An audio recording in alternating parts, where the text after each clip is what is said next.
Hi there, my dear friends and dear followers. I'm so glad to see you here today with me. And as you know already, I think from the title of this video, that I have this new Garrett Vortex VX9. It wasn't sent by Garrett to me, so I will tell you honestly. I got this metal detector from my cousin who is living in Finland.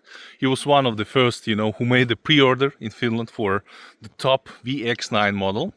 He did this pre-order somewhere, was it like August or September? I don't remember. Or even earlier, in July. But in general, he received it right before the new year. Yeah, in the end of December. Right now it's the beginning of January. And so he's immediately sent it to me, by post, claiming that we've got the snow here and go and check this out, how this metal detector performs on my test site. And today I'm going to tell you how and show you how it is, performing on my metal detecting test site with the buried targets what I have here. Just for all of the new subscribers and new followers, this is my test site, which I actually made, more than 7 years ago. I have here targets which are buried more than 7 years ago. So just to maximize, the precision of my tests, I'm not making any, air tests, any Montanel board test, on the surface. I have here the targets, buried ones, which should be oxidized, as the original one. Of course, I can't wait for 1,000 years because time is money, and I'm also not an immortal. That's pretty sad, but yeah, let's check what this new Garrett Vortex VX9 has.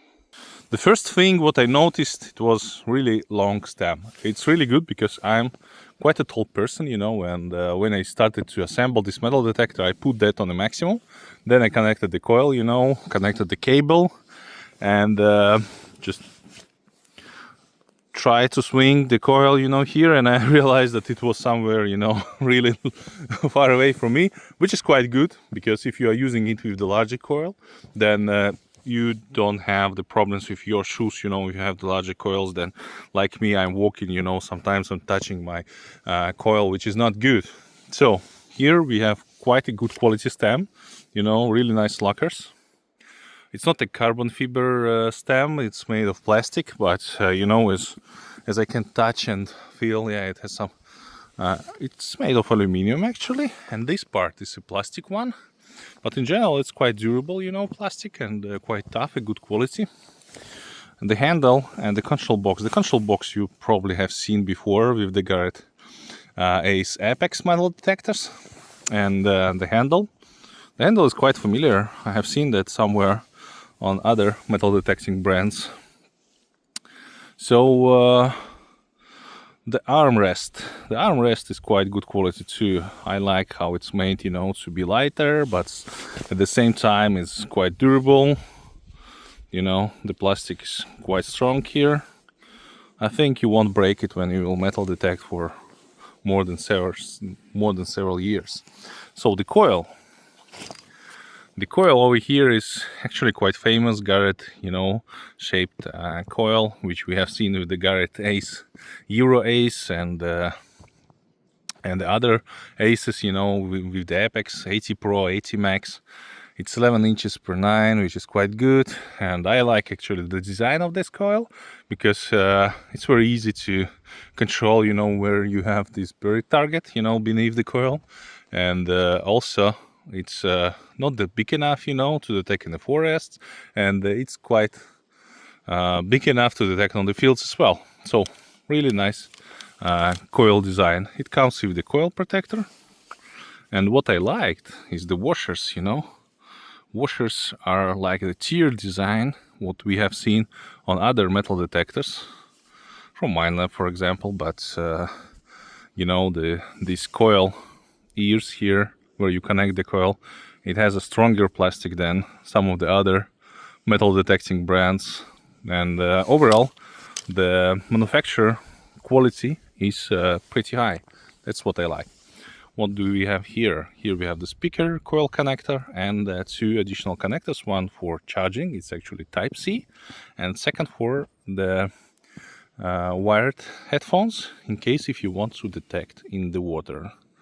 And it's nice that they actually did it separately, not like many other manufacturers who wants to make two-in-one solution. Actually, Nocta did it quite well. I like the Nocta design, but if you will check, for example, the Quest metal detector's waterproof, then it's awful. You can't use that properly. So, in general, build quality is really nice. It's really high quality metal detector. And it's time now to check what do we have here in menu. Let's turn it on. Vortex VX9 and the version V2. What was V2.909 actually? So the modes, the searching modes. We have here the 0, standard, USA coins, custom, beach, thin coins, and fast. And I will go on 0 because I love this 0 searching mode. With my settings, you can see what I have here. Yeah, the frequency selection. Yeah, multi-frequency, multi-salt. Then we have 5 kHz, then we have 9 kHz, 13 kHz, 18 kHz, 25 kHz, and multi-frequency again. It's pretty sad that we don't have the 40 kHz. I would be really happy to have the 30 kHz here in this metal detector available. So recovery speed 1, 2, 3. We can use 1 because we want to go deeper.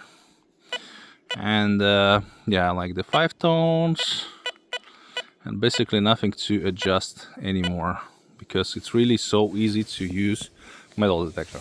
Okay, now it's time to try it with my, buried silver hammered medieval coins here, which are more than 500 years. So I have it here on 15 centimeters. Really nice signal. As you can see, the discrimination bar, we have the VDI numbers, and in addition to that, we have the 3 bars to properly understand the target. So 17 centimeters, really nice signal, great VDI. 20,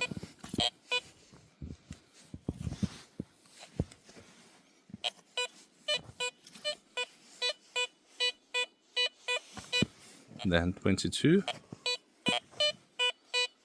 really nice. 25. Yeah, I have the snow here. I cleaned it up a little bit, but still, you can multiply the numbers not to 20 centimeters but to 22 actually. And 28, because it must be a little bit bigger. Yeah, we have the right sound, but we have no any details on the screen, which is also good enough, because if you have the headphones, then you will catch the signal and you won't walk over it. So now I have the treasure buried here, 60 centimeters depth, and it's a pot, full of copper coins, 60 centimeters. Really nice signal, easy and loud. And in addition to that, with the right and correct VDI.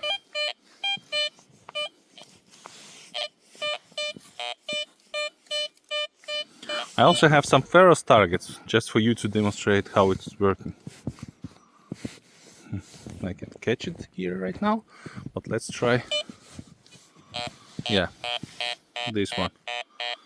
You see, really nice ferro audio, and discrimination bar. As you can see, it's the third one, the lower one. Really stable and correct. And here I have some modern coin. As you can see, it's holding the VDI very stable. This is the sign of the professional high-end metal detectors actually. The same coin but deeper. More than double deeper than the previous one. You see, the VDI is the same. So let's go on some really deep targets like German helmet M40 model. Who wants to know about it? And the depth is 1 meter 26 centimeters, but because of the snow, I think it's around 1 meter 46 centimeters. Plus, I'm holding the coil too high, a little bit too high. As you can see, loud and clear non-ferrous signal. Really great result. I like it.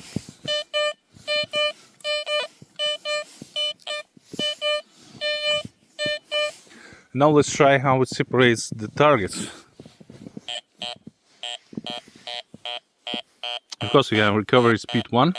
Here I have the rusty nail, you know, really close to the silver hammered medieval coin. And what if I change the recovery speed on this metal detector? I will put 3. Yeah.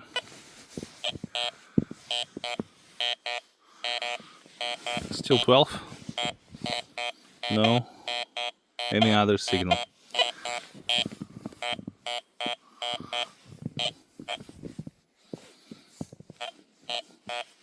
No miracle here, but you know, it's a really difficult target for all of the detectors, and I can guarantee you that 99% of the metal detectors what I tested here over more than 7 years were not able to detect this target. However, I have my own Monte nail board, you know. It's the nail board, it's not actually the board, it's the buried rusty nails with the coins between the nails, you know, and it's also covered by ground and on a different level. Like I have some coins on 12 and 15 centimeters, and I have the nails on 10 and 5 centimeters. So really difficult target. So let's check. Would it detect the non-ferrous targets, I mean coins here, you know, between the rusty nails?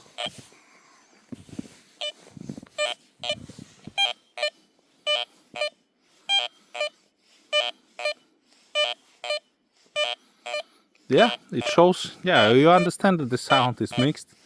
Is the ferrous and non-ferrous stones, and the VDI is showing us that there are some targets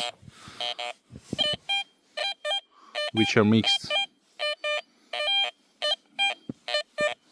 You see, one board here, the third one,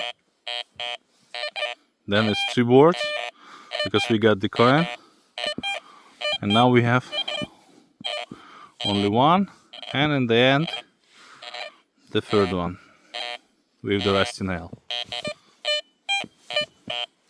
This test is more closer to the reality because you don't have the coins, you know, laying together with nails on one level. The levels are different, and I like how it is performing here. Really great.